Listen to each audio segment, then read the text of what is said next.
What's up guys? So in this video I want to give you an update on MicroStrategy stock. The reason I want to give you an update is because I was just updating my valuation model this morning after we had a nice healthy dip in the stock in the last couple of weeks, and I'm going to add more to this position. So full disclosure, let's take a look at my model and hopefully it will give you some insights into my thinking. Let's get into it. So firstly, the primer, here's MicroStrategy stock, currently trading at $645. I started covering this company back in November at about $180. It ran all the way up to $1,200 in February, and we've had a nice healthy dip back to $645. So I became aware of this company back in August of last year when they put all their treasury reserve assets into Bitcoin, all 425 million of them. And since then, they've been on a mission, and that mission is to acquire as much Bitcoin as is humanly possible. So some of the questions I get asked, because I've covered this stock quite a lot, is around the valuation and, should you buy Bitcoin over MicroStrategy? They seem overvalued compared to just buying Bitcoin directly. So in this video, I'm going to share those numbers with you. So let's get straight into it. So here you see my very crude back of the napkin valuation model for MicroStrategy. If we take a look at the current valuation, they've got 91,064 Bitcoins on their balance sheet. Currently, Bitcoin is trading for a price of $50,000. So that's one side of the business, the Bitcoin that they own, and you have to value that separately. The other side of their business then is their legacy software business, which generates about 60 million in net income per year.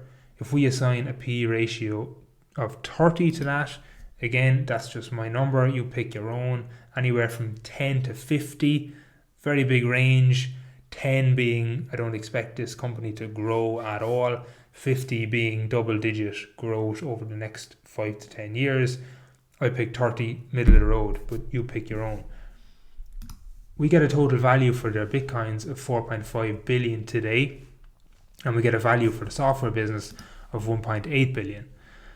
They have 1.5 billion in debt that they took on to buy those Bitcoins.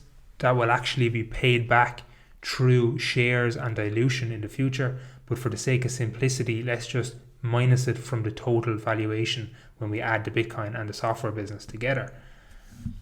When we do that, we get a fair value for the business of 4.8 billion.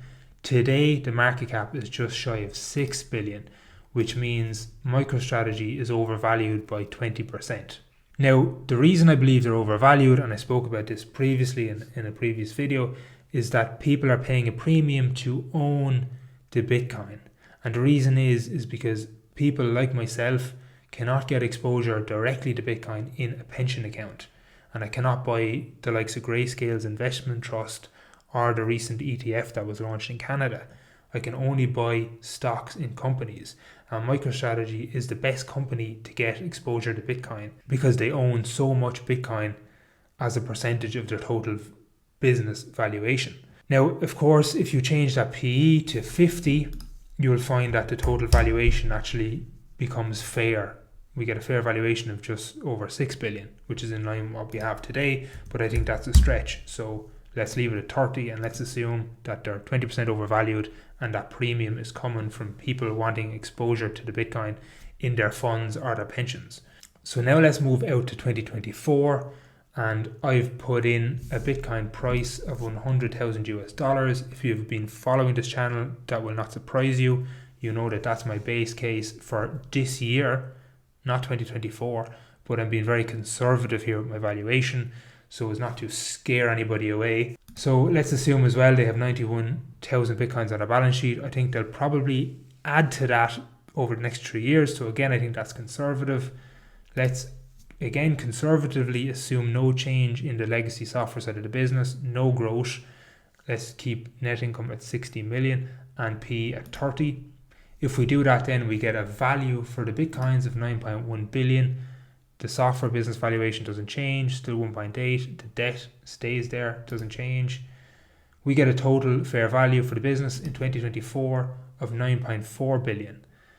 This implies a total return from today's price of 58% or 20% compound annual growth rate.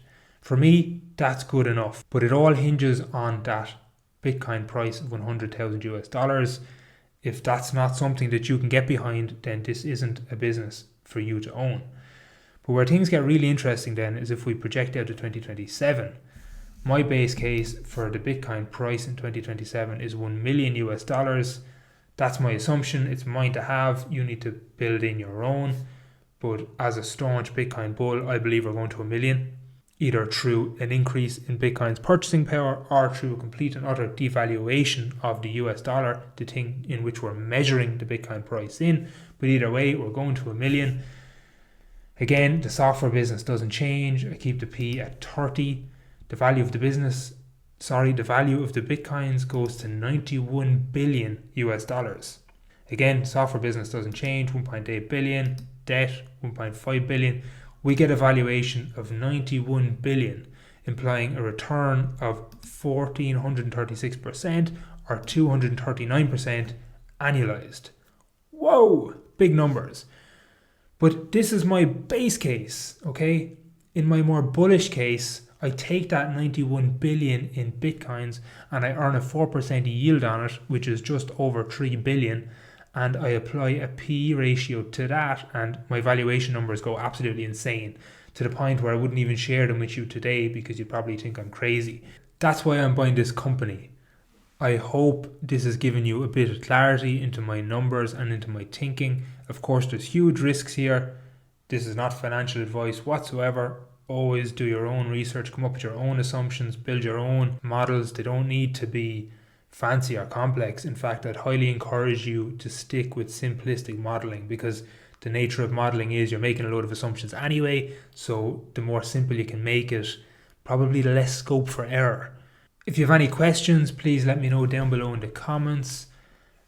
If you have any comments in general, let me know down below in the comments. If you got value from the video, do please smash up the like button. It really does help me out and I really do appreciate it. With all that being said, thank you for watching. Have a lovely day and I'll see you in the next one.